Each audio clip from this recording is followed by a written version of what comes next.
Hi ನಮಸ್ತೆ, welcome back smiley farming two four. ಇವತ್ತಿನ topic ಏನಪ್ಪ ಅಂದರೆ ಕೋಳಿ ಆದಾಯದ ಬಗ್ಗೆ. ತುಂಬ ಜನ ಕಾಮೆಂಟ್ ಮಾಡಿ ಕೇಳಿರೋದು, ಸರ್ ನಿಮ್ಮ ಕೋಳಿ ಆದಾಯದ ಬಗ್ಗೆ ಇನ್ಫಾರ್ಮೇಷನ್ ಕೊಡಿ, ಎಷ್ಟು ಆದಾಯ ಮಾಡ್ತೀರಾ, ಎಷ್ಟು ಇನ್ಕಮ್ ಬರುತ್ತೆ ಅಂತ. ನಾನು ಹೇಳೋದಿಷ್ಟೇ, ಫಸ್ಟ್ ಆಫ್ ಆಲು ನಿಮ್ಮ ಮೈಂಡಿಂದ ಅದನ್ನ ತೆಗೆದುಬಿಡಿ. ಕೋಳಿ ನಾನು ತುಂಬ ಅರ್ನ್ ಮಾಡ್ತೀನಿ, ತುಂಬ ಸಂಪಾದನೆ ಮಾಡ್ಬೋದು ಅನ್ನೋದನ್ನ ಮೈಂಡಿಗೆ ತೆಗೆದುಬಿಡಿ. ಸೊ ಈ ಥರ ಮೈಂಡ್ ಇಟ್ಕೊಂಬತ್ತಂದರೆ ಅರ್ನ್ ಮಾಡೋಕ್ಕಾಗಲ್ಲ. ಫಸ್ಟ್ ಆಫ್ ಆಲು ನಾಟಿ ಕೋಳಿಲಿ ತುಂಬ ಬೆಲೆ ಐತೆ. ಒರಿಜಿನಲ್ ಪ್ಯೂರ್ ನಾಟಿ ಕೋಳಿಗೆ ತುಂಬ ಬೆಲೆ ಐತೆ. ನಿಮ್ಮ ಹತ್ರ ಇತ್ತು ಅಂದರೆ ಎಲ್ಲಿಂದ ಬೇಕಾದ್ರೂ ಜನ ಬಂದು ತೊಗೊಂಡು ಹೋಗ್ತಾರೆ. ನೀವು ಹೇಳಿದಷ್ಟೇ ದುಡ್ಡು ಕೊಟ್ಬಿಟ್ಟು ತೊಗೊಂಡು ಹೋಗ್ತಾರೆ. 10 ರೂಪಾಯಿ 5 ರೂಪಾಯಿ ಹೆಚ್ಚು ಕಮ್ಮಿ ಮಾಡ್ಬೋದು ಅಷ್ಟೇ. ಅದು ಬಿಟ್ಟರೆ ಯಾರು ಕೂಡ ಒರಿಜಿನಾಲಿಟಿ ನಾಟಿ ಕೋಳಿ ಬಗ್ಗೆ ಗೊತ್ತಿರೋರು ಬಾರಿಗೆ ಅಂತೂ ಮಾಡೋಕ್ಕೆ ಹೋಗಲ್ಲ. ನಾವು ಹೇಳಿದ ರೈಟಾಗಿ ಕೊಟ್ಬಿಟ್ಟು ತೊಗೊಂಡು ಹೋಗ್ತಾರೆ. ಸೊ ನಾನು ಹೇಳೋದಿಷ್ಟೇ, ಏನಪ್ಪ ಅಂದರೆ ನೀವೇನಾದ್ರು ನಾಟಿ ಕೋಳಿ ಫಾರ್ಮಿಂಗ್ ಮಾಡ್ತೀನಿ ಅನ್ನೋದಾದರೆ ಸ್ವಲ್ಪ ಅದರಿಂದನೇ ಸ್ಟಾರ್ಟ್ ಮಾಡಿ.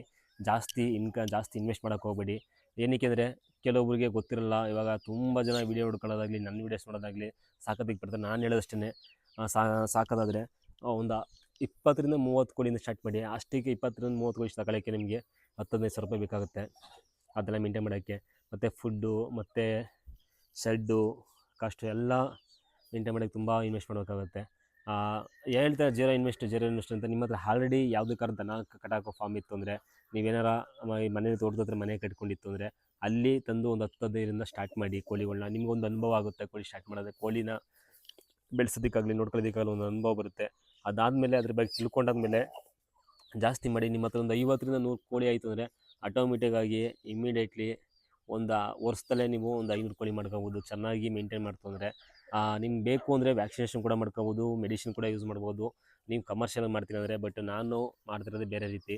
ನಾನು ಯಾವ ಥರಪ್ಪ ಅಂದರೆ, ನನ್ನ ಲಾಸ್ ಆದರೂ ಪರವಾಗಿಲ್ಲ, ನನ್ನ ಹತ್ರ ಕೋಳಿಗಳು ಹೋದ್ರೂ ಪರವಾಗಿಲ್ಲ ಅನ್ನೋ ಮೈಂಡ್ ಸೆಟ್ ಇದೆ. ನಾನು ಹೆಂಗೆ ಯಾವ ರೀತಿ ಸಾಕ್ತಿದ್ದೆ ಅಂದರೆ, ಈ ಕಾಡಲ್ಲಿ ಯಾವ ರೀತಿ ಇರ್ತವೆ ಕೋಳಿಗಳು, ನಾವು ಯಾರು ಕೂಡ ಕಾಡು ಪ್ರಾಣಿಗಳಿಗಾಗಲಿ ಕಾಡು ಪಕ್ಷಿಗಳಿಗಾಗಲಿ ಇಟ್ಕೊಂಡು ಕೂಡ ಯಾರು ಕೂಡ IBD ಆಗಲಿ ವ್ಯಾಕ್ಸಿನೇಷನ್ ಆಗಲಿ ಒಂದು ಡೇಗೆ ಹತ್ರ 7 ದಿನಕ್ಕೆ 21 ದಿನಕ್ಕಾಗಲಿ ಯಾರು ಕೂಡ ಕೊಡಲ್ಲ.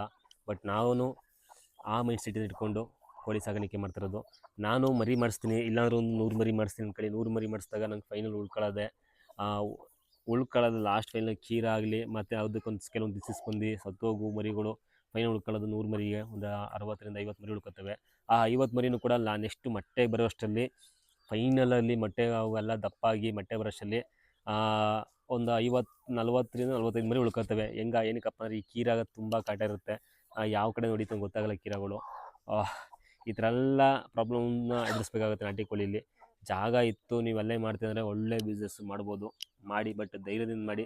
ಫಸ್ಟ್ ಯಾವತ್ತೂ ಕೂಡ ಇನ್ಕಮ್ನ ಎಕ್ಸ್ಪೆಕ್ಟೇಷನ್ ಮಾಡೋಕ್ಕೆ ಹೋಗಬೇಡಿ.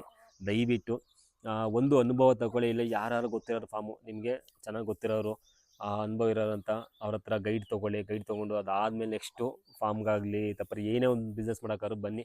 ಬಟ್ ಬಿಸ್ನೆಸ್ ಮಾಡ್ತೀನಿ ಹೇಳಿದ್ಮೇಲೆ ಯಾವುದೇ ಕಾರಣಕ್ಕೆ ಹಿಂದೆ ಹಾಕ್ಬೇಡಿ, ಮುಂದೆ ನುಗ್ಗಿ ಮಾಡ್ತಾರೆ ಅಷ್ಟೇ. ಬಿಸ್ನೆಸ್ನ ಸ್ಟಾರ್ಟ್ ಮಾಡಿ ಬಿಸ್ನೆಸ್ನ. ಏನಕ್ಕೆ ಅಂದರೆ 1 ತಿಂಗಳು ಸ್ಯಾಲ್ರಿನ ಬಿಸ್ನೆಸ್ಸಲ್ಲಿ 1 ದಿನದಲ್ಲಿ ಕೂಡ ದುಡಿಬೋದು.